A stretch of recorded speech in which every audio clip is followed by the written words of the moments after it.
Bueno, buenos días a todos y a todas. Bueno, gracias por venir. Disculpad la tardanza, pero hemos tenido hoy y estamos teniendo un consejo de coordinación intenso porque, saben, hay muchos temas muy importantes en la agenda política. En primer lugar, hemos estado tratando en el consejo de coordinación un poco cómo nos vamos a organizar de forma interna a partir de ahora, también de cara a las campañas para las elecciones europeas, autonómicas y locales que se nos vienen en los próximos meses por delante. Una de las primeras decisiones que hemos tomado hoy, que ha tomado la Ejecutiva, es, dadas las consecuencias y los buenos resultados de las negociaciones por los presupuestos generales del Estado con el Gobierno de Pedro Sánchez, hemos decidido que la Secretaría de Organización y Programa, que hasta ahora llevaba esos dos grandes pilares de la organización, se amplíe y también lleve acción de Gobierno. Esto significa que será Pablo Echenique quien se encargue, quien coordine y quien encabece el resto de negociaciones que vienen pendientes en los próximos meses y el seguimiento de esos acuerdos de los presupuestos generales del Estado. Y el segundo acuerdo al que hemos llegado hoy en la Ejecutiva, en el Consejo de Coordinación, tiene que ver precisamente con cómo afrontar esas campañas. Habrá un comité de campaña en el que participaremos los secretarios de la Ejecutiva, como no podía ser de otra forma, y también contaremos con los candidatos autonómicos y locales que se presenten a las elecciones y con los cuales queremos hacer una campaña bien coordinada y bien trabajada. Este comité de campaña va a ser coordinado y presidido por el secretario general, por Pablo Iglesias, por la portavoz en el Congreso de los Diputados, Irene Montero, por el secretario de Organización, Programa y ahora también Acción de Gobierno, Pablo Echenique, y por el secretario de Comunicación, Juanma del Olmo. Ese será el modo de trabajar que tendremos a partir de ahora y en el que focalizaremos, evidentemente, todos los esfuerzos para afrontar el año electoral que se nos viene por delante. En segundo lugar, hemos estado tratando, evidentemente, pues cómo fue el resultado de las concentraciones en frente del Tribunal Supremo aquí en Madrid y en las más de 80 ciudades donde se concentró la gente para protestar contra esa decisión del Tribunal Supremo con respecto al impuesto de las hipotecas y que cargue la gente y no los bancos.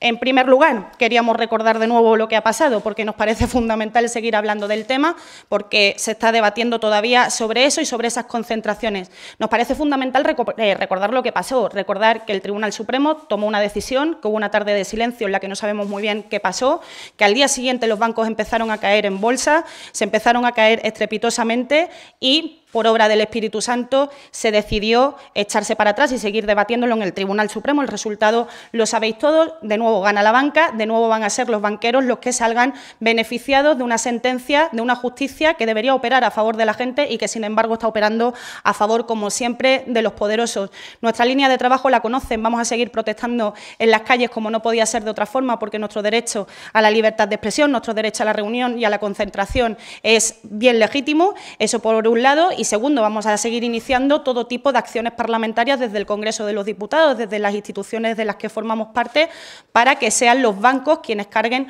con el peso, desde luego, de la crisis, ya que fue la gente quien salvó a los bancos en una época muy difícil. Pensamos que es importante hablar ahora sí que sí del impuesto a la banca. Lo venimos hablando después de todos estos meses, ha formado parte de las negociaciones con el Gobierno de Pedro Sánchez, no se ha conseguido todo lo que quisiéramos y nos parece fundamental presentar una ley en la que los bancos empiecen ya a devolver todo ese dinero que habíamos prestado, desde luego, para salir supuestamente de la crisis. Como sabéis, nos costó mucho dinero rescatar a los bancos, los gobiernos que nos han precedido decidieron rescatar autopistas y rescatar bancos antes que garantizar los servicios sociales y públicos de la gente, y nosotros ahora le vamos a reclamar, desde luego, esos impuestos y esa parte de sacrificio a los bancos que creo que les corresponde hacer. Esa va a ser una de las acciones que vamos a llevar a cabo en el Congreso. Saben ustedes que tenemos una ley ya registrada sobre el impuesto a la banca, que estamos a la espera de decidir en qué momento tenemos cupo para debatirla y, desde luego, será uno de nuestros siguientes focos de trabajo en el Congreso de los Diputados. Y no solo con respecto a esta situación de la banca, también vamos a hacer otro tipo de cosas que os contará ahora mismo Pablo.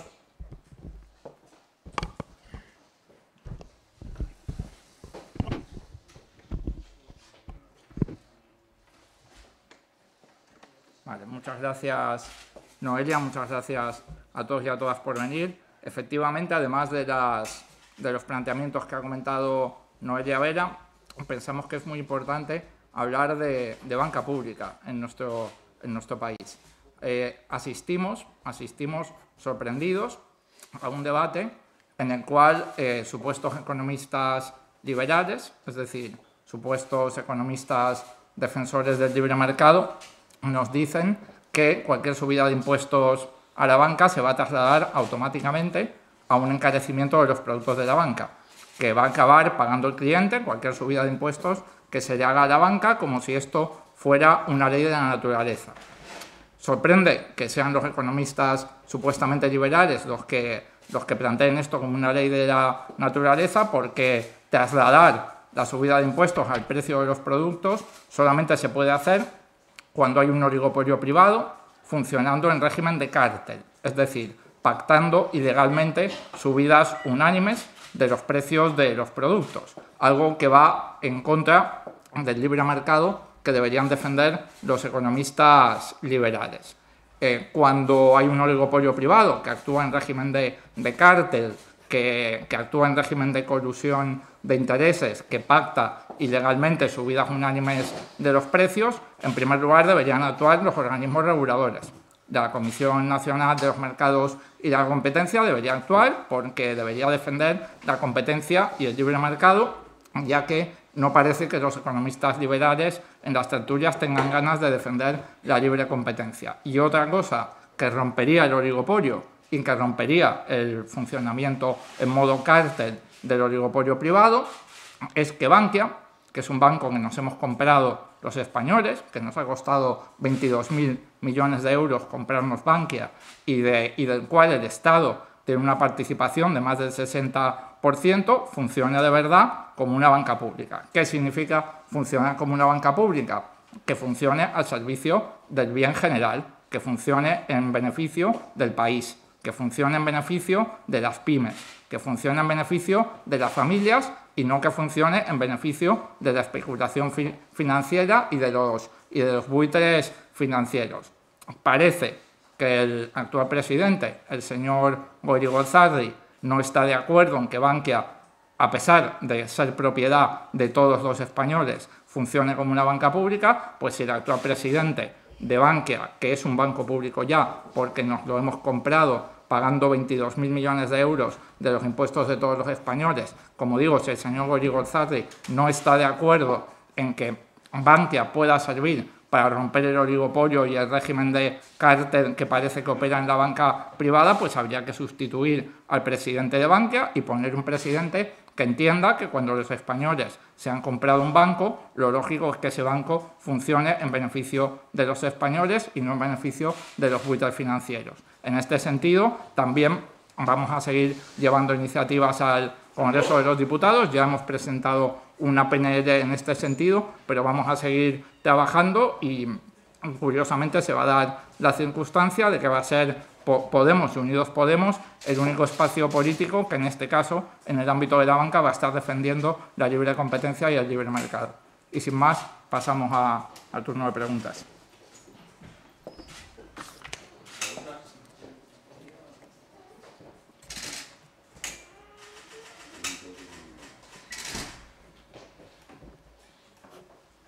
Hola, ¿qué tal? Buenos días. Quería preguntarles qué les parece el nombramiento o el acuerdo al que han llegado Partido Socialista y Podemos para nombrar o para elegir a Manuel Marchena como presidente del Consejo General del Poder Judicial, y si eso dificultará llegar a un acuerdo con el Gobierno o con el PSOE para que vosotros también, bueno, pues tengáis derecho a alguna designación en ese Consejo. Eso por una parte. Y, en segundo lugar, explicar, porque después de las informaciones que han salido hoy con respecto a los concejales de Podemos en el Ayuntamiento de Madrid, que han decidido finalmente no presentarse a las primarias de Podemos, parece que el conflicto está en la lista elaborada. No ha sido posible llegar a un acuerdo en una lista que contentase a todos, entre otras cosas porque Manuela Carmena ya había puesto como condición en su día que tenía que ser una lista con la que ella se sintiese cómoda y que la gente, digamos, más cercana a ella estuviese bien situada. No ha sido posible, cree que ha habido un error ahí por ambas partes, no haber sido posible acordar una lista en la que todos se sientan cómodos, que a tenor de la decisión de no presentarse a la primaria parece evidente que no se sienten cómodos, por lo menos la parte del Ayuntamiento de Madrid. Muchas gracias.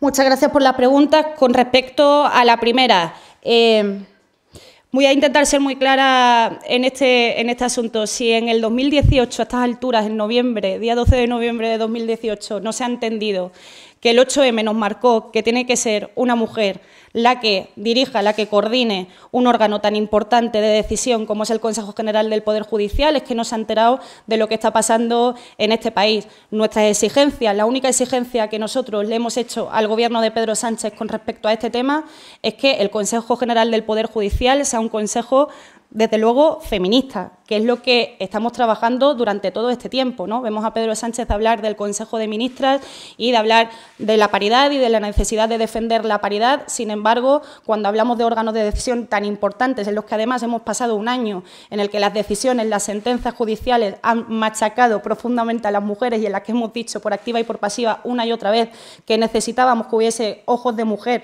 dentro también de los órganos judiciales y ahora, desde luego, parece que se le olvida, ese no debe ser el camino. Nuestra única exigencia en este acuerdo, que todavía no es un acuerdo, que todavía forma parte de las conversaciones que se está teniendo hoy, no es un acuerdo cerrado, desde luego tiene que ver con que haya una mujer al frente del Consejo General del Poder Judicial. Hasta ahora es la única exigencia clara que le hemos hecho al Gobierno de Pedro Sánchez y que me parece fundamental para que las cosas empiecen a cambiar en la justicia y más en una época y más en unos días, en unas semanas tan intensas en las que se está poniendo tan en tela de juicio su independencia. Eso por un lado. Y por otro lado, creemos que tienen que ser los vocales, ¿no?, los que tengan que elegir a su presidenta o a su presidente. Finalmente, como no podía ser de otra forma, no en acuerdos de despacho a través de dos grandes formaciones parlamentarias como puede ser el Partido Popular y el Partido Socialista, que son quienes han negociado siempre y han tomado siempre este tipo de decisiones.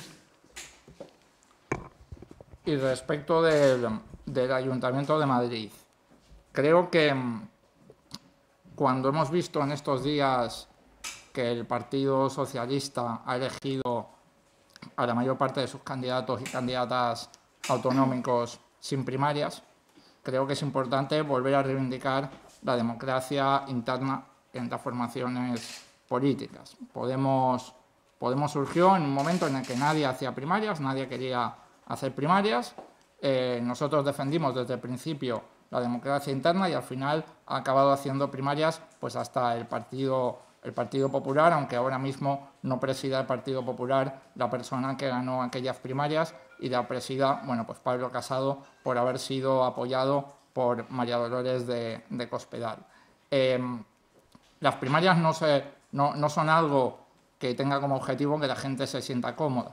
Las primarias es un procedimiento que tiene como objetivo que los inscritos y las inscritas decidan libremente qué personas van a ser candidatos y candidatas a los cargos públicos. En ese sentido, los concejales del Ayuntamiento de Madrid que representen a Podemos, cuando el Ayuntamiento se conforme, cuando la papeleta municipal se conforme, pues serán los que han pasado por las primarias de Podemos, que es una seña de identidad, creo, no solamente de nuestro partido, sino también de la nueva política. Y creo que con esto lo estoy diciendo todo. Hola, buenas. Era en línea la pregunta del compañero. Entonces, respecto a la renovación del Consejo General del Poder Judicial, ¿admitís que estáis negociando, que se está negociando en este momento, que se sigue negociando? Y si una de las posibilidades es que la magistrada Victoria Rosell fuese la candidata o vuestra candidata que se incluyese dentro de ese cupo que os cedería el Partido Socialista. Muchas gracias. Reconocemos que hay conversaciones con el Partido Socialista, igual que con el resto de grupos parlamentarios. Es evidente que sí, lo que no hemos hecho ha sido hablar de ningún nombre en concreto, eso lo desmiento completamente, pero sí hemos hablado, y esa ha sido la exigencia, que sea una mujer la que coordine y que se intente facilitar el proceso de votación para que sea una mujer la que finalmente lo presida, entre otras cosas por lo que acabamos de comentar, porque llevamos un año en el que hemos visto sentencia tras sentencia que ha sido absolutamente injusta para los derechos de las mujeres, en un año en el que el 8 de marzo salimos todas a la calle a decir que, entre otras cosas, el Consejo General del Poder Judicial y todos los órganos de justicia de este país, la institución de la justicia, tiene que estar, entre otras cosas porque hay mayoría de mujeres juezas en la judicatura, debería ser presidida y llevada por mujeres, entre otras cosas porque hace falta que se feminice la lectura de las sentencias y de los casos en este país, ¿no? Esa ha sido nuestra única exigencia. Por supuesto que hay conversaciones, evidentemente las hay, y yo creo que hay que normalizarlo. Nosotros vosotros sabéis perfectamente que nuestra posición al respecto de la independencia de la justicia bueno, pues es cuestionarla, entre otras cosas porque el sistema de elección no nos gusta, no lo compartimos y creemos que se tienen que elegir de otra forma y que no puede ser acuerdos de despacho entre dos grandes grupos políticos, como ha sido hasta ahora el Partido Popular y el Partido Socialista, quienes decidan quiénes son los jueces que van a componer esa cúpula judicial y que va a tomar las decisiones más importantes. Entre otras cosas, estamos viendo durante todos estos años sentencias en las que parece ser que hay cierto enfoque político en decisiones, ¿no? Hemos visto todos sentencias que tenían que ver con el máster de Pablo Casado, hemos visto también sentencias que, bueno, parecían quizás un poco partidistas, ¿no? O por lo menos nos hacen poner en cuestión que sea independiente o no sea independiente la justicia, con lo cual el sistema de elección tiene que ser distinto. Ahora bien, nosotros queremos cambiar las cosas, queremos cambiarlas desde el principio hasta el final. De momento no gobernamos, si gobernáramos, desde luego cambiaríamos el sistema de elección de los jueces. Mientras eso no pase, pues creemos que hay que formar parte de esa elección, que hay que ser responsable y que ante una justicia dominada por el Partido Popular y con sentencias absolutamente injustas que al final benefician, por ejemplo, entre otros a la banca, pues hay que formar parte y hay que tomar otro tipo de decisiones. Hay conversaciones, se están formalizando, pero nuestra única exigencia son dos. Una, que haya mujeres presentes y dos, que los criterios sean por profesionalidad y por neutralidad y con un currículum avalado de profesionales que han trabajado de verdad por una verdadera justicia en este país y no al servicio de los poderosos y no al servicio de ningún partido político. Hola, buenos días. Bueno, en primer lugar, sobre este asunto quería saber entonces concretar si en esas conversaciones se les ha ofrecido nombrar a dos candidatos, a dos miembros de ese consejo. No han hablado de nombres, pero no sé si ustedes ya tienen alguna idea o alguna propuesta sobre la mesa o en mente. Eso por un lado. Y por otro, sobre el tema de Madrid, según lo que ha dicho Echenique, no sé si ahora mismo si esos 5 concejales finalmente van en la lista que encabece Carmena, quedan fuera de Podemos, se les va a expulsar, ¿deberían ellos dejar su afiliación? Gracias. En la primera te respondo de forma más sintética que a los dos compañeros.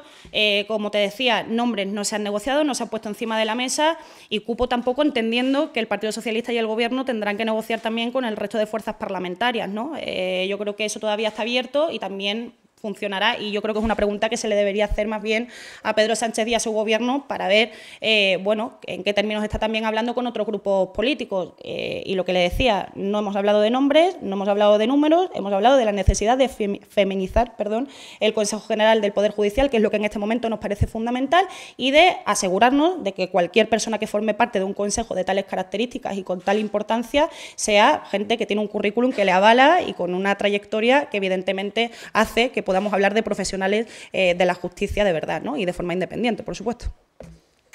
Y respecto de la pregunta sobre el Ayuntamiento de Madrid, la dirección estatal no coloca a nadie ni dentro ni fuera de Podemos. Cada persona se coloca a sí misma donde quiere estar según sus propias decisiones políticas libres. Lo que sí está claro, porque no solamente forma parte de nuestros reglamentos, sino también porque forma parte de nuestro ADN democrático, es que los concejales y concejalas de Podemos en el Ayuntamiento de Madrid pues tienen que ser elegidos por los inscritos e inscritas de Podemos en unas primarias de Podemos, como ha sido siempre tradición en nuestro partido, y además como pensamos que no hay que dar ningún paso atrás respecto de este tipo de procedimientos democráticos. Pero nosotros no colocamos a nadie en ningún sitio, cada persona se coloca a sí misma donde desea, en función de sus decisiones políticas libres.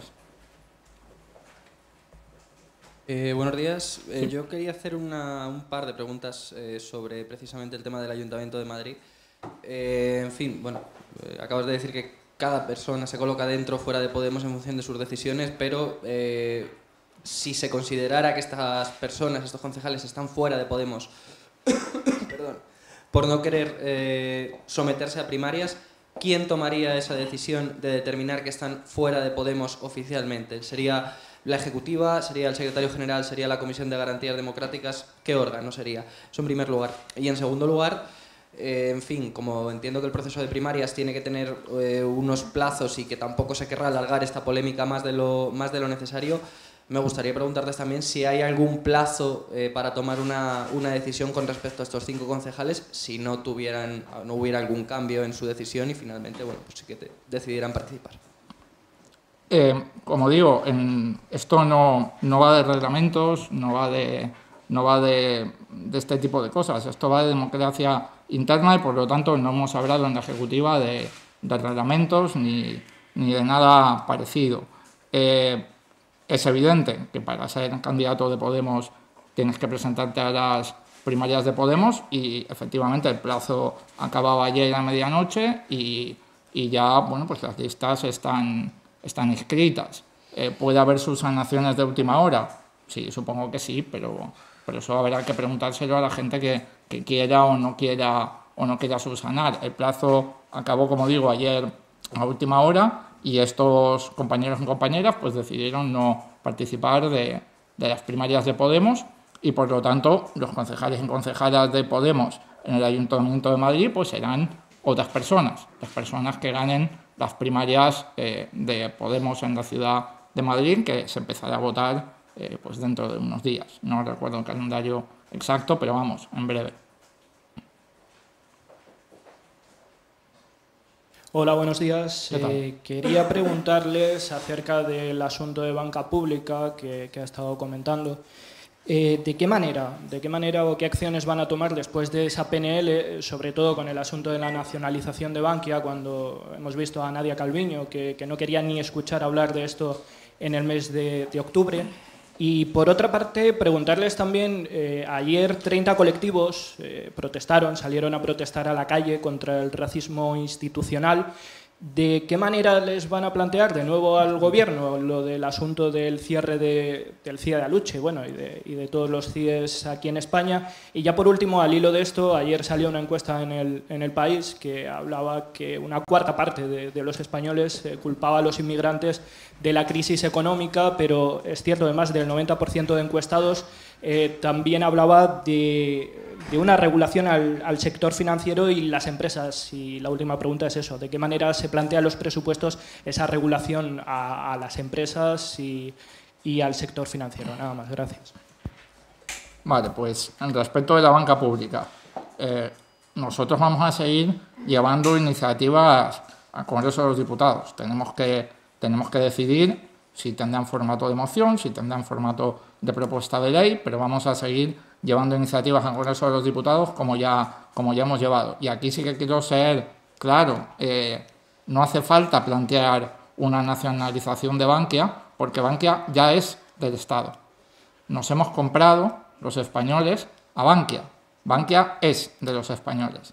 No hace falta nacionalizar Bankia, porque Bankia ya es patrimonio público, ya es propiedad del Estado. Lo que hace falta es no malvenderla. A lo mejor lo que está pensando la ministra de Economía es en malvender Bankia al sector privado después de haberla rescatado con 22.000 millones de euros de dinero público. En estos momentos la participación de Bankia del Estado es superior al 60%. Por lo tanto, Bankia ya es una empresa pública y es una empresa que está controlada por el Estado, que está controlada indirectamente por los españoles y las españolas que nos la hemos comprado. Ahora lo que hay que hacer es que Bankia se comporte como lo que ya es, como una banca pública. ¿Y esto qué significa? Esto significa financiar a las pymes y al tejido productivo en nuestro país. Esto significa no trasladar a los precios de las hipotecas si hay una subida de impuestos como la que se está planteando. Esto significa poner esa banca que ya nos hemos comprado y que por lo tanto no habría que nacionalizar porque ya es propiedad del Estado, ponerla a trabajar para el bien general, ponerla a trabajar para España, ponerla a trabajar para las familias españolas, ponerla a trabajar para las pymes y no para los buitres financieros. Cuando se dice esto, que es algo que ya ocurre en muchísimos países de Europa que tienen una banca pública funcionando para el bienestar de su ciudadanía, pues el señor Gorrigolzarri, que es el actual presidente de Bankia, no le parece bien. Yo creo que si a un presidente que lo nombra el gobierno para ser presidente de una banca que ya nos hemos comprado los españoles y las españolas no le parece bien que esa banca que ya nos hemos comprado con dinero público funcione para el bien general, pues a lo mejor hay que cambiar de presidente de Bankia y hay que poner a una persona que sea consciente de que habiéndonos comprado los españoles un banco como Bankia, lo sensato sería que ese banco no se dedique a especular, no se dedique a trasladar al precio de sus productos las subidas de impuestos y funcione para el bien general, que es lo que tiene que hacer pues una empresa pública. Y nosotros seguiremos llevando iniciativas en este sentido al Congreso de los Diputados porque es nuestra obligación. Y desde luego, si la ministra de Economía está pensando en malvender Bankia al sector privado para que utilice también este banco que nos hemos comprado para especular en el mercado financiero o para subir el precio de los productos, pues nosotros estaremos radicalmente en contra de que se malvenda un banco público que ya nos hemos comprado los españoles y las españolas. Con respecto a la pregunta de los CIE y de la migración, bueno, como ustedes saben, hay muchas cosas que compartimos con el Gobierno de Pedro Sánchez, entre otras las que hemos pactado en los presupuestos generales del Estado, pero hay otras muchas que nos distancian y nos separa, entre ellas la gestión de las políticas migratorias. Este es un punto, desde luego, de desencuentro con el Partido Socialista porque está continuando con las políticas pues más bien racistas y separatistas que hacía el Partido Popular, ¿no? Creo que el Partido Popular, Ciudadanos y Vox, la extrema derecha de este país, llevan muchos meses alimentando un discurso absolutamente alarmista y falso sobre la llegada de migrantes a nuestras costas que, desde luego, el Partido Socialista no debería apoyar, ¿no? En cuanto a los CIE en concreto, lo decimos por activa y por pasiva, lo llevamos diciendo desde que llegamos al Congreso de los Diputados. Los CIE son cárceles encubiertas y, de hecho, Pablo Iglesias le ofreció desde la tribuna del Congreso de los Diputados a Pedro Sánchez que le acompañara a un CIE para que viera que efectivamente es una cárcel, no un albergue. Y eso, desde luego, es lo que estamos peleando, ¿no? Estamos peleando en contra de las devoluciones en caliente, que también está haciendo el Gobierno de Pedro Sánchez a través del ministro del Interior. Estamos trabajando para que haya un protocolo de acogida que, cuando llega migrantes a las costas de nuestro país, puedan identificarse quién viene por una situación de solicitud de refugio, quiénes son menores, quiénes son mujeres víctimas de trata de negras, en fin, o sea, que tenemos que tener un protocolo de acogida que garantice que se van a respetar los derechos humanos en nuestras fronteras, en Ceuta y en Melilla. Desde luego, este tema nos distancia. Y con lo que preguntabas en concreto sobre las encuestas, pues es que es normal que la gente empiece a pensar eso cuando hay un discurso de la extrema derecha, como te decía,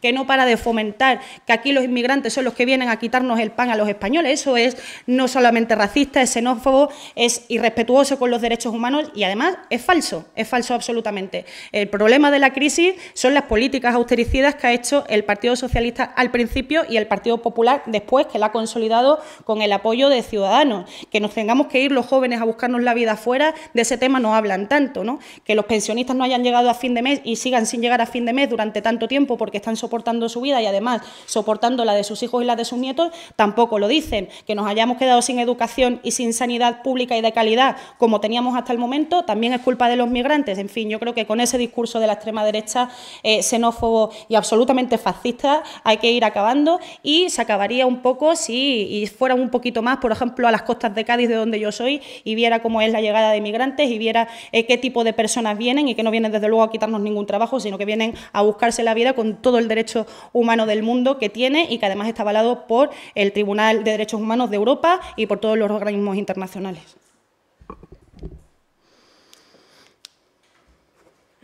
Buenos días. Yo quería preguntar cómo casa pedir el lunes independencia ante el Tribunal Supremo y pactar a la vez asientos de Podemos en el Consejo General del Poder Judicial. Y, en segundo lugar, cómo interpreta específicamente que Rita Maestre no se presenta en las primarias y si creen que están dinamitando la candidatura de Manuela Carmena. Gracias.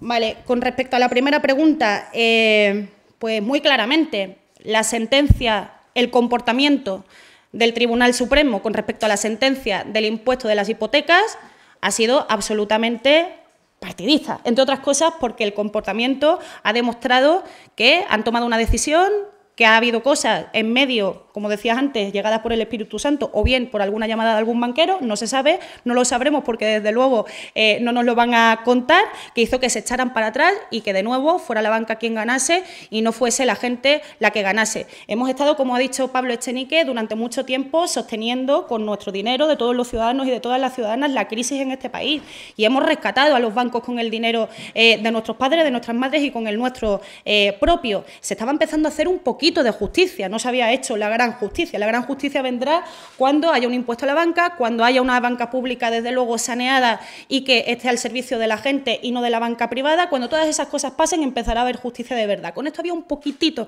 más de justicia y fue el propio Tribunal Supremo el que se echó para atrás y seguimos, insisto, sin saber por qué y cómo. Bueno, pues eso nos hace sospechar que independiente quizás no es, y no solamente por esta sentencia, sino por decisiones anteriores que se ha ido tomando y porque son los propios jueces y fiscales los que han ido denunciando incluso presiones de partidos políticos, de determinados cargos públicos para que las sentencias fueran favorables a determinados poderosos. Eso es fácilmente denunciable. Ahora bien, como decía antes, nosotros de momento no gobernamos. El día que gobernemos cambiaremos el sistema de elección de los jueces en este país y de la cúpula judicial en este país, entre ellos del Consejo General del Poder Judicial, porque no creemos que sean los partidos políticos los que tengan que tomar esa decisión y poner a gente a su favor. Eso está clarísimo. Por eso, entre otras cosas, mientras eso no pasa, mientras no gobernamos y podemos cambiar ese sistema de elección, lo que no vamos a permitir es que se sigan tomando decisiones en contra de la gente porque hay presiones de determinados poderosos.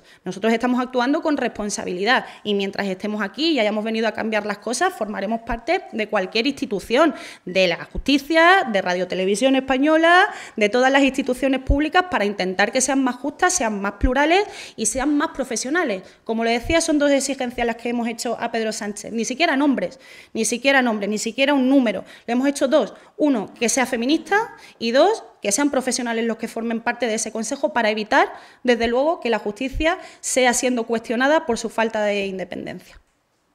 Y respecto a la segunda pregunta, ¿me la podrías repetir, por favor? Que no. De Rita.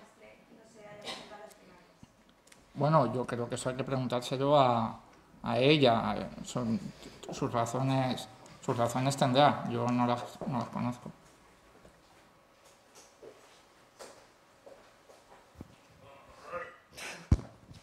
Hola, ¿qué tal? Buenos días. Hola.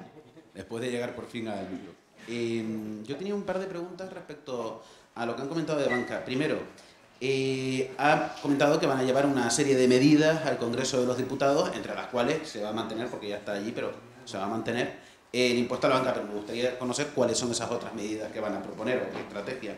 Después, lo ha comentado por encima, pero sí me gustaría saber si Podemos pide directamente la destitución del señor Goirigolzarri. Es que la pronunciación de esto no... Yo soy canario, los apellidos de este tipo me cuestan. Y también quería hacer una pregunta respecto al tema de los autónomos, porque al final ustedes en la última reunión del comité de seguimiento le exigieron al gobierno que se pusiera negro sobre blanco que no se iban a subir las cuotas. Y lo que está negociando el gobierno es subir las cuotas. Lo que está llegando por parte de las asociaciones de autónomos y de la negociación con el Ministerio de Trabajo es que las cuotas van a subir. No sé cómo casa esto con su diálogo con el gobierno y si pone en peligro de alguna manera parte del acuerdo, porque claro, en esto ha sido algo en lo que ustedes han sido muy insistentes. Muchas gracias. Correcto, gracias. A ver, en primer lugar, el formato legislativo en el cual vamos a llevar propuestas al Congreso de los Diputados no lo hemos decidido hoy, por lo tanto lo decidiremos en el futuro. Podrá tener, como decía antes, forma de moción, forma de PNL o forma de cambios legislativos. Lo importante es el fondo de la cuestión. El fondo de la cuestión es que se está trasladando a la opinión pública una resignación respecto de que el oligopolio privado de la banca opere en régimen de cártel, es decir, se reúna para pactar ilegalmente subidas unánimes en los precios de los productos para así trasladar subidas de impuestos a los clientes de la banca, y nosotros decimos que eso no puede ser. Primero, porque nadie puede estar por encima de la democracia, la banca tampoco, no vivimos en un estado financiero, vivimos en un estado democrático. Segundo, porque hay organismos de control, como por ejemplo el Banco de España o como la Comisión Nacional de los Mercados y la Competencia, que deberían impedir que se violen las leyes de la competencia y del libre mercado, y debería impedir las prácticas en régimen de cártel, que son las que hacen falta para trasladar las subidas de impuestos al precio de los productos. Y tercero, porque tenemos un banco, los españoles, que nos hemos comprado, que se llama Bankia, que nos ha costado 22.000 millones de euros de dinero público, que es nuestro. La mayoría de las participaciones de Bankia son del Estado, está controlado por el gobierno de nuestro país. Y dicho esto, hay declaraciones en los medios de comunicación del actual presidente de Bankia, del señor Rodrigo Zarri, que dice que él no cree que tenga que haber una banca pública en nuestro país. Cuando hay banca pública, hay diferentes formas de banca pública en países como Alemania, en países como Francia, en países como Estados Unidos, en países como Holanda, en países como Suecia, en países como Suiza. Hay diferentes formas de banca pública. Sin embargo, el actual presidente de Bankia, el señor Rodrigo Zarri, dice que en España, a pesar de que los españoles nos hemos comprado un banco y nos ha costado 22.000 millones de euros de nuestros impuestos, no debe haber banca pública. Hombre, pues o bien cambiar de opinión, o bien deberíamos poner a otro presidente al frente de la banca que nos hemos comprado los españoles y las españolas, para poner ese banco a funcionar para el bienestar general. No puede ser que los españoles nos hayamos comprado un banco y que su presidente, designado por el gobierno, diga que ese banco no se puede utilizar para el bien de España, para el bien de las pymes y para el bien de las familias de nuestro país. O bien rectifica y le parece lógico lo que a todas luces parece sensato, o bien pues habrá que poner otro tipo de presidente que entienda que cuando los españoles se compran un banco, pues ese banco debería funcionar en beneficio de los españoles y no en beneficio de los buitres financieros. Y no sé si me he dejado alguna pregunta. De los autónomos. Nosotros le hemos trasladado al gobierno nuestra postura y el gobierno nos ha trasladado que está de acuerdo con esta postura. ¿Cuál es la postura? La postura es que hay que bajar la cuota a los autónomos que ganan menos de 12.000 euros al año, que es la base imponible mínima computada en cómputo anual. El gobierno está de acuerdo con esto. También está de acuerdo con que la subida en el salario mínimo al 22%, pasando de 735 euros a 900 euros en 2019, no puede impactar en la cuota mínima de los autónomos. El gobierno nos ha trasladado que está también de acuerdo con esto, y hay un debate de fondo que habla de una posible reforma integral del sistema de cotización de los autónomos. En este sentido, nosotros le hemos trasladado al gobierno nuestra posición. ¿Cuál es nuestra posición? Nosotros estamos abiertos a estudiar esa reforma integral, pero lo que nosotros hemos acordado con ellos no es una reforma integral. Nosotros hemos acordado un plan de choque para hacerle la vida más fácil a los autónomos en este país. Y en ese plan de choque nosotros le hemos dicho al gobierno que no queremos que se le suba la cuota a ningún autónomo en 2019. Y esto es lo que les hemos dicho y lo que pensábamos que estaban de acuerdo. Esperamos que estén de acuerdo y esperamos que no lo hagan. Y efectivamente, pues esto será cuestión de la mesa de seguimiento, porque es lo que nosotros habíamos acordado con ellos. ¿Que puede haber una reforma integral en el futuro que aumente las prestaciones de los autónomos, en la cual la cuota tenga más que ver con los ingresos reales, en la cual se cierre la brecha de cotizaciones o se haga más pequeña entre autónomos y trabajadores por cuenta ajena? Estamos abiertos a debatirlo de una manera que no perjudique a los autónomos en nuestro país. Pero eso no es lo que acordamos con el gobierno. Nosotros acordamos un plan de choque y en ese plan de choque se le baja la cuota a los autónomos que ganan menos de 12.000 euros al año, no se impacta la subida del salario mínimo en la subida de la cuota mínima de los autónomos y no se le aumenta la cuota a ningún autónomo en 2019. Ese es el acuerdo a que nosotros entendíamos que habíamos llegado con el gobierno y desde luego pues hay algunas informaciones que no nos gustan y que nos preocupan en los medios de comunicación y así se lo hemos trasladado en la mesa de seguimiento exactamente en los términos en los que yo lo acabo de trasladar aquí en esta rueda de prensa. ¿Y eso qué consecuencias puede tener, señor Echenique? Porque claro, llevamos hablando de esto casi desde que se firmó el pacto. Y esa es la parte que más se tambalea, ¿no?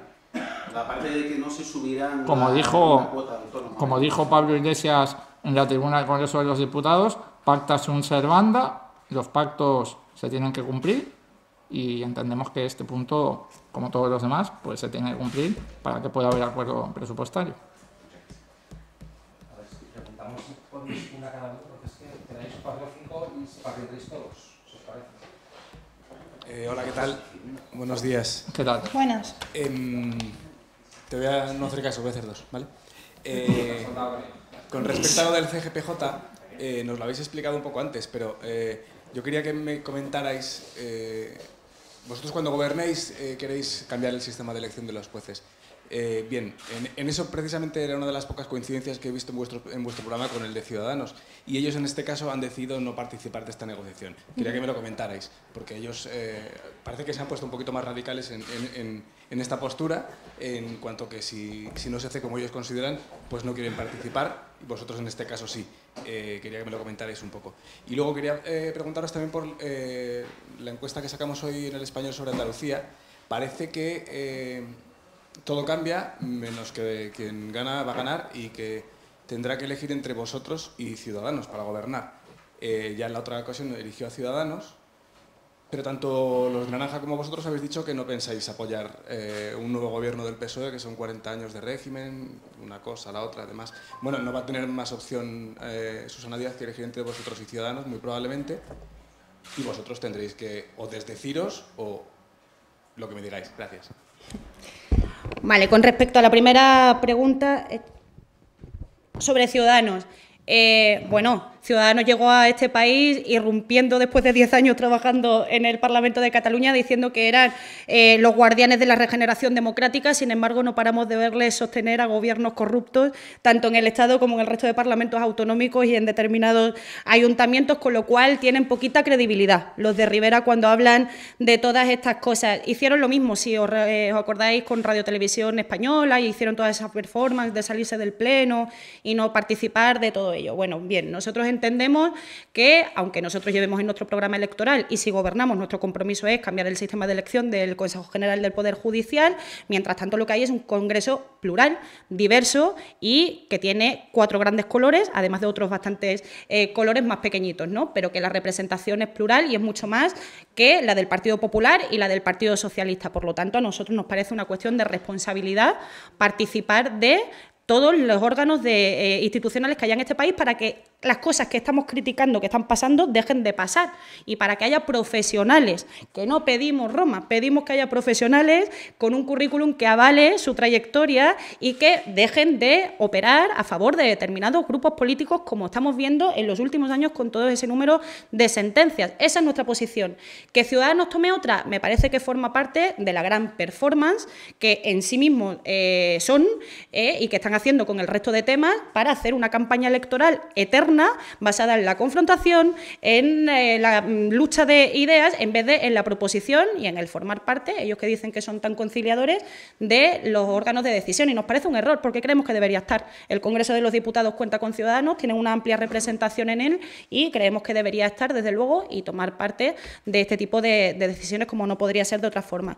Con lo que me preguntabas acerca de Andalucía, el pacto del Partido Socialista y lo que va a hacer Susana Díaz. Bueno, habría que preguntarle a ella. Susana Díaz ya nos ha dejado claro cuáles son sus preferencias políticas en este país. La primera es que su misión está en Madrid, su misión no está en Andalucía, ¿no? Andalucía parece un segundo plato y eso fue una decisión que ella tomó en el momento en el que decidió presentarse a la Secretaría General de su partido. Como perdió, bueno, pues se volvió un poco cabizbaja otra vez para Andalucía, ¿no? Pero lo que ha estado haciendo allí y lo que a mí realmente me preocupa son las políticas que ha aplicado, que tienen mucho que ver y cada vez más que ver con las del Partido Popular y efectivamente con las de Ciudadanos. Nosotros lo decíamos, por ejemplo, desde el principio, pactar con Ciudadanos, que el Partido Socialista pacte con Ciudadanos es una trampa. Lo decíamos cuando lo planteó Pedro Sánchez aquí y lo decimos también por lo que hizo Susana Díaz en Andalucía y por el resultado que ha dado todo eso, ¿no? El resultado ha sido absolutamente nefasto. Seguimos teniendo la mayor tasa de desempleo de España, seguimos teniendo unos problemas de desindustrialización enormes, seguimos cada vez con con más destrucción de la sanidad y de la educación pública. Seguimos viendo conflictos laborales absolutamente todo el tiempo que Susana Díaz ignora, y estamos viendo política tras política tras política de derechas por parte de Susana Díaz. Eso es lo que a mí me preocupa. Sinceramente, creo que sería raro que mirara hacia su izquierda. Ahora, yo se lo recomiendo, porque a Pedro Sánchez creo que no le ha ido tan mal. ¿Cómo? Nosotros hemos dicho muchas veces, de hecho Teresa Rodríguez lo dice en la cantidad de apariciones públicas que tiene ella, es que precisamente vamos a evitar que la derecha gobierne. Lo que pasa es que el problema es que Susana Díaz se parece demasiado a la derecha, ¿no? En todo caso será la dirección no solamente de Podemos, sino también de Izquierda Unida, quien al final acabe decidiendo cuál es el pacto de gobierno que se lleva a cabo o no se lleva a cabo. Ahora bien, pactar con Susana Díaz es complicado porque sus políticas son de derechas. Hola, buenos días. Habéis comentado que en el asunto de los concejales de Madrid, bueno, se ha venido a decir que no serán concejales de Podemos si son elegidos en las próximas elecciones. Quería 3 cuestiones concretas sobre el asunto. ¿Cómo se va a hacer efectivo orgánicamente ese asunto? Porque hay algunos de ellos que son miembros de órganos de dirección de Podemos. Entonces quería saber si o bien se les va a abrir un expediente de expulsión o si bien se les va a invitar a dimitir de esos órganos. Ellos ahora en un comunicado han anunciado que se van a someter al proceso participativo al que se someta la lista completa de la alcaldesa, Manuela Carmena. Quería saber si eso es suficiente para Podemos, para volver a considerarles concejales de Podemos. Y por otro lado, la alcaldesa... la alcaldesa, en las condiciones que había puesto para repetir en las listas, había dicho que quería hacer su propio equipo. Quería saber si Podemos, la Dirección Nacional de Podemos, está respetando la voluntad de Carmena de hacer su propio equipo, porque, por ejemplo, ya ha dicho ella que los 5 concejales van a estar en su proyecto y que les quiere dar un lugar preferente y que las cuotas de partidos no son positivas. O sea, por ahí ha deslizado una crítica hacia Podemos. Entonces quería saber si, en este sentido, si está respetando la voluntad de la alcaldesa. Gracias. Sí, por dejarlo completamente claro. Desde Podemos no tenemos ningún problema, al revés. Nos parecen concejales que han hecho un buen trabajo y, por lo tanto, si la alcaldesa los quiere incluir en su equipo y en su lista, no, por nosotros no habrá ningún problema, faltaría más. Nos parece bien. Lo que decimos es que los concejales y concejalas de Podemos han de pasar por las primarias de Podemos. Y esto no es que lo esté opinando yo aquí, sino que es evidente, no solamente porque está en los reglamentos, sino porque, como digo, forma parte de nuestro ADN democrático. Y más allá de eso, no hemos hablado en la ejecutiva de nada reglamentario, porque ya digo, no nos parece que el debate vaya de eso. Creemos que el debate va de participación interna, va de democracia interna, va de un elemento que forma parte del ADN de nuestra organización, y es que nuestros candidatos y candidatas pasan por primarias. Si estos compañeros y compañeras quieren entrar en el equipo de la alcaldesa por otra vía que no sean las primarias de Podemos, pues libremente lo pueden decidir hacer así. Nosotros en eso no nos vamos a meter, porque efectivamente pensamos que Manuela Carmena tiene que tener capacidad para poder elegir su equipo, y pensamos que eso es compatible con que Podemos tenga primarias y con que los concejales y concejalas de Podemos pues sean los que pasen por primarias en Podemos. Pensamos que las dos cosas son compatibles.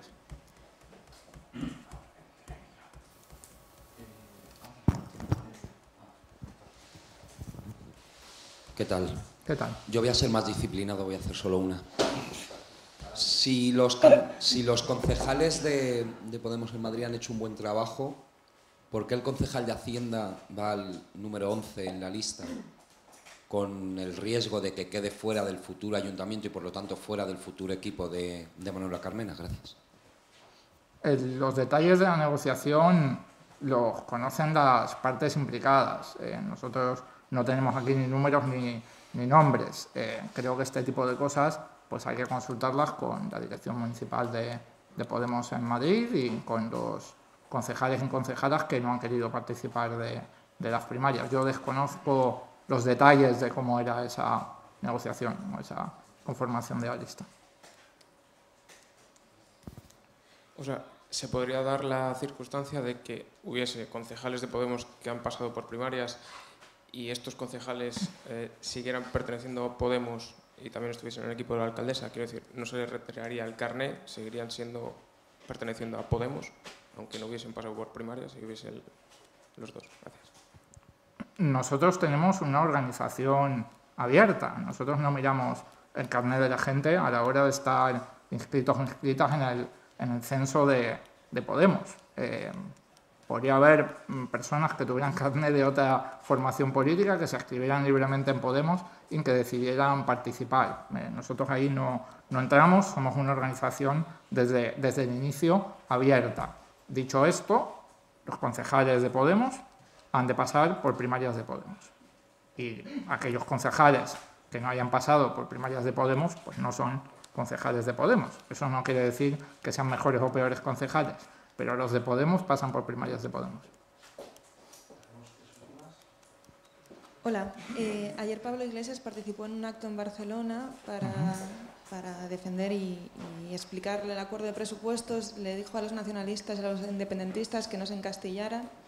Quería saber si había alguna reacción por parte de estos partidos, si han conversado y en qué punto está la negociación, el acuerdo y recabar los apoyos. Gracias. Con respecto a nuestra relación o a la negociación de los presupuestos y los partidos independentistas, pues es que lo que dijo Pablo Iglesias ayer en el acto es lo que opinamos todos y lo que venimos diciendo durante todo este tiempo. Nosotros desde Unidos Podemos, con Pablo Iglesias a la cabeza, desde luego nadie puede dudar que no estamos moviendo cielo y tierra para que esos presupuestos generales del Estado salgan adelante, y nos parecería un error que va a pagar el pueblo catalán y que va a pagar los pueblos de España en su conjunto si no salen adelante, ¿no? Entonces, claro, nuestro mensaje es directo. Nos tienen como aliados para pelear que haya diálogo, nos tienen como aliados para empatizar con la situación que se está viviendo en Cataluña, nos tienen como aliados para, desde luego, intentar buscar la fórmula de que todas las partes se entiendan y que los catalanes puedan decidir cuál es su relación en futuro con el resto del Estado. Lo venimos defendiendo siempre, a pesar de no querer que se vayan de España y de tener muchas diferencias con los partidos independentistas. Tienen nuestra empatía cuando hablamos de la gravedad de la situación de los políticos presos en Cataluña. La tienen, y de hecho creo que la hemos venido demostrando durante todo este tiempo, pero sería un error garrafal que al pueblo de Cataluña no se le suba el salario mínimo interprofesional a 900 euros, una medida que beneficiaría a más de 1 millón de catalanes, o que, por ejemplo, todas las personas que necesitan la ayuda a la dependencia no reciban esa cantidad de dinero, o que tampoco lo haga el conjunto de pueblos de España por la situación que se está viviendo en Cataluña. Creo que no hay que mezclarlas, creo que hay que diferenciarlas y creo que se pueden hacer las dos cosas, seguir peleando que haya diálogo, que salgamos de esta situación de excepcionalidad democrática y que a la vez no se le niegue el derecho al pueblo catalán y al resto de pueblos de España a que recuperemos un poquito de la dignidad que nos han robado las políticas de austeridad del Partido Popular durante tantísimos años, ¿no? Pero bueno, desde luego es una cosa que tendrán que decidir y tendrán que hablar los partidos independentistas con los que hemos venido trabajando en todo este tiempo para que ese acuerdo presupuestario salga adelante. No hemos tenido ningún tipo de reacción, pero es que ya nuestra posición la conocen ampliamente porque se la hemos dicho tanto en privado como en público durante todos estos meses.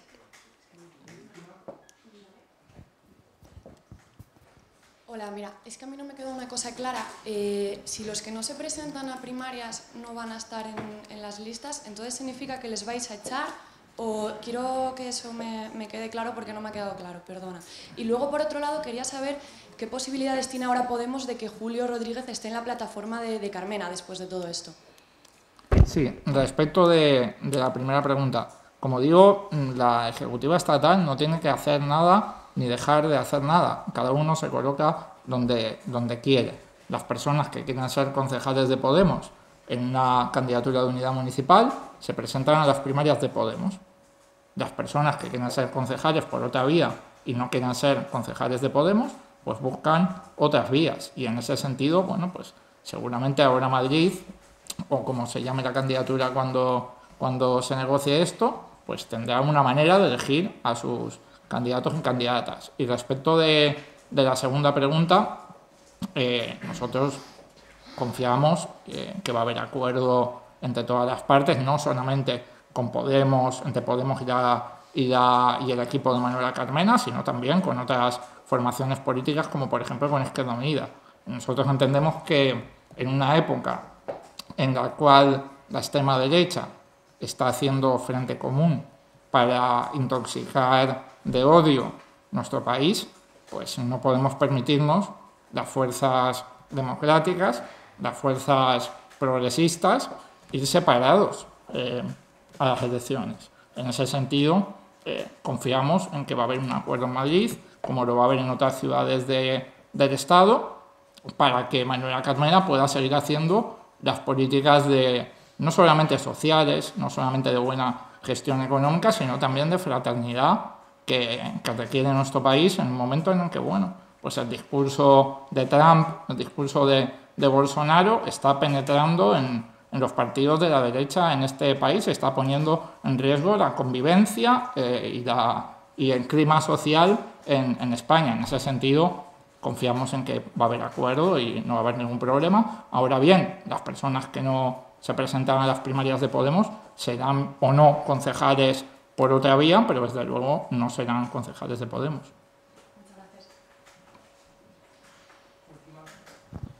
Yo quería preguntarles por si han tenido la oportunidad de ver un poema que ha colgado el número 2 del Partido Popular en Twitter, de un poeta llamado José Luis Santiago de Meras, en el que otras cosas, y si se sienten ustedes identificados con la definición de lo que es España, que cuelga el número 2 del Partido Popular, que entre otras cosas dice que España es rezar un Padre Nuestro por las mañanas o el limpio orgullo de la historia de la raza. Bueno, yo creo que incide en lo que ya sabemos. Hay ciertas formaciones políticas, como el Partido Popular, como Ciudadanos o como el tercer trillizo Vox, que se dejan fuera de España muchísima gente, que se dejan fuera de su idea de España a más de la mitad de España. Para ellos las feministas no son españolas, para ellos los que hablan catalán no son españoles, para ellos los que hablan euskera no son españoles, para ellos los que votan partidos de izquierdas no son españoles. Creo que una idea de España que se deja fuera a la mitad de la gente no es una idea de futuro. La idea de España de futuro es una idea fraternal, una idea de España de cuidar a la gente, de buena relación entre los diferentes pueblos de España, de pelear contra los privilegios de los poderosos que ponen en peligro las condiciones materiales de vida de la gente. Creo que una idea de España de futuro, una idea en ese sentido republicano moderno que fundó el 15M, no es una idea que se deje fuera en la mitad de España, a los que no rezan un Padre Nuestro por la mañana, a las que son feministas o a los que votan a partidos que no le gustan al señor Teodoro García Egea. Es la típica idea de España excluyente que estamos viendo todos los días en la boca de Partido Popular, Ciudadanos y Vox en los medios de comunicación. Amén. ¿No? Amén. Gracias. Hasta luego. Muchas gracias.